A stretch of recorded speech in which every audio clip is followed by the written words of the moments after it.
The Chalmette battlefield was the site of two major casualties. The first was on January 8, 1815, when British forces encountered stiff resistance by U.S. General Andrew Jackson and his ragtag army of pirates, slaves, Creoles, and free people of color. During this engagement, Major General Sir Edward Packenham was mortally wounded during the battle and died alongside his 290 British regulars. The second major casualty occurred in 1964 when the National Park Service forcefully relocated an all-black community who had been connected to the land for nearly 94 years. That second casualty was Fawsonville.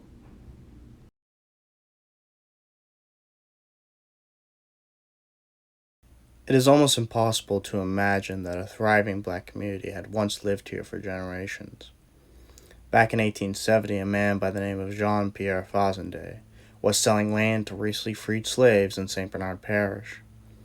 Despite being situated next to a southern white community during the Reconstruction period, the village was able to survive through the Jim Crow era, the Great Depression, and the Great Migration. Throughout its lifespan, Fawsonville was home to more than 30 families and included many homes, a school, a baseball field, a grocery store, a dance hall, and the Battleground Baptist Church. Unfortunately, while the village was able to thrive for many years, its existence was threatened by the National Park Service. Thanks to support from the Louisiana Society of the United States Daughters of 1776 and 1812, the National Park Service constructed both the Chalmette Monument and the Chalmette National Cemetery, which were both included into the Chalmette National Historic Park in 1939. Unfortunately, the village of Fawsonville was situated on the site where the Battle of New Orleans took place in 1815. It was only a matter of time before the National Park Service would threaten the existence of this all-black community. After significant support from the United States Daughters of 1812 and Martha Robinson, the head of the Louisiana Landmark Society, Congress drafted up a joint resolution on October 9, 1962, which sought to acquire the battlefield to complete the Chalmette National Historic Park. The resolution was successfully passed and signed into law by President John F. Kennedy.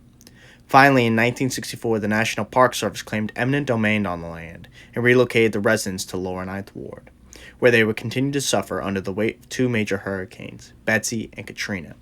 They only received $6,000 for land that was worth $16,000, which in today's metrics amounts to $93,261 in lost equity. After the relocation process was complete, the National Park Service cleared the land of houses and pecan trees, and behind me is what is left of the village. Nothing but a few irises where Fawsonville once stood. However, that is not the full story, as there are two narratives that emerge whenever the conversation about Fawsonville arises. The first narrative claims that Fawsonville was relocated in order to celebrate the 150th anniversary of the Battle of New Orleans. In the joint resolution that was signed by President John F. Kennedy, its stated objective was to establish a sesquicentennial commission of the celebration of the Battle of New Orleans, to authorize the Secretary of the Interior to acquire certain property within Chalmette National Historic Park, and for other purposes. Looking further into this document, Fawsonville was only mentioned once, as the commission identified it as a mere township. If someone were to look up Fawsonville on the National Park Service's website, they would also come to the conclusion that the village was forcibly relocated in order to preserve the historic battlefield. One particular line highlights this narrative, as the article states that the village was sandwiched between the Chalmette Monument and the National Cemetery, situated on the hallowed ground of Chalmette battlefield. This peace did not last. While it is easy to assume that the National Park Service and its supporters were merely misguided to preserve historic sites by any means necessary, it is difficult to accept this retelling of events, especially when considering the intense political climate that encapsulated the Civil Rights era. Even before the people of Fawsonville were moved to the Lower Ninth Ward, they had their suspicions that the National Park Service and the St. Bernard Parish government were targeting them based on civil rights issues. LSU anthropologist Joyce Marie Jackson interviewed the people of Fawsonville in the journal article Declaration of Taking Twice, Fawsonville Community of the Lower Ninth Ward.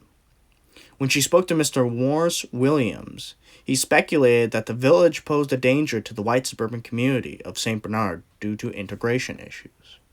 My thinking about the integration of the school, and they might have had to integrate our children into schools in the area because they were busing them from Fazenville down to Violet Consolidate. In addition to the threat of integration in the South, the issue of voting rights brought significant concerns for the individuals within the St. Bernard Parish government. Jackson's interview of Reverend Saunders revealed the increasing tension between the community and the local government. People from Fazenville picketed the courthouse in 1963 and protested with signs because they could not vote. So they were suing the parish for their right to vote. Now, Kaiser Aluminum sold the property on both sides.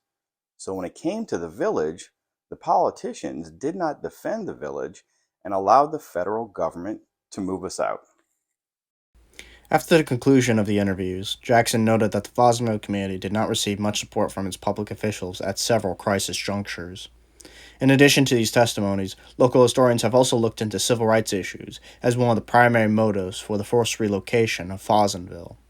Chris Dier, 2020 Louisiana Teacher of the Year and author of the 1868 St. Bernard Parish Massacre, Blood in the Cane Fields, expressed a professional opinion that supports Jackson's conclusion. Do you think that the government officials of St. Bernard Parish specifically targeted the Fossenville village for removal based on civil rights issues like integration and voting rights?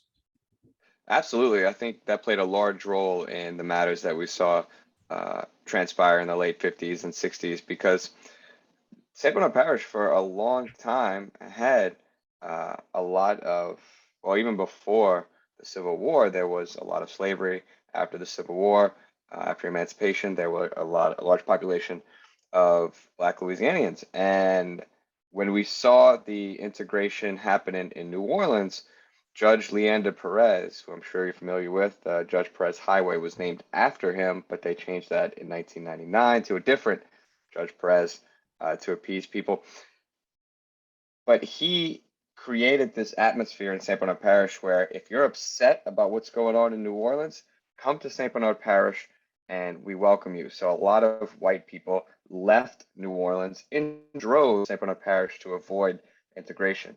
And that's this at the same time the National Park Service wanted to demolish Faisonville to create a battlefield that replicated what it looked like closer to 1815.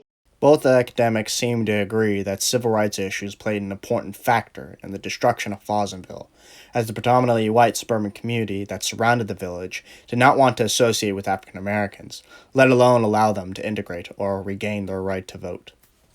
In summation, an entire community was completely uprooted and forced to live in the lower Ninth Ward, as they endured two destructive hurricanes and were subjected to abject poverty. Fossenville was completely destroyed because the National Park Service's mission to preserve a historic battle, and to ease the concerns of those in St. Bernard who were afraid of allowing black students to sit next to their daughters and sons, or to allow African Americans to repossess their right to suffrage. It is important to note that the National Park Service has taken a more active role in preserving the history of Fossenville by protecting a field of irises that mark where the village once stood. While I was able to have the chance to interview a park employee about the significance of these flowers, it could not be used in this film, due to significant time constraints, in addition to subjecting the entirety of this documentary to a third party review. If the documentary was submitted to the National Park Service, the message and purpose of this film would never be fully realized. Moreover, it was extremely difficult to find a National Park Service employee to interview because they required a press release before they could discuss anything about the Fossenville village. Despite these issues, I do think that the National Park Service has taken great care in preserving these irises in their collaboration with the Louisiana Iris Conservation Initiative. But one cannot shake the feeling that the forced relocation of Fossenville could have easily been prevented. Was there a way for the National Park Service to celebrate this historic battle while respecting the village and its people?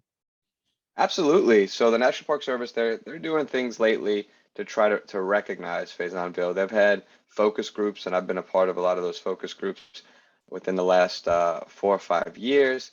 They put more on their website. They're trying to create different meetings and whatnot with people who used to live there. But absolutely, there's a way. There's no need to demolish homes, historic homes, and historic Black community in order to create an empty field to replicate a battlefield. Ultimately, recent conservation efforts headed by the National Park Service have been crucial in preserving what is left of Pleasantville. Unfortunately, all that remains are signs and markers.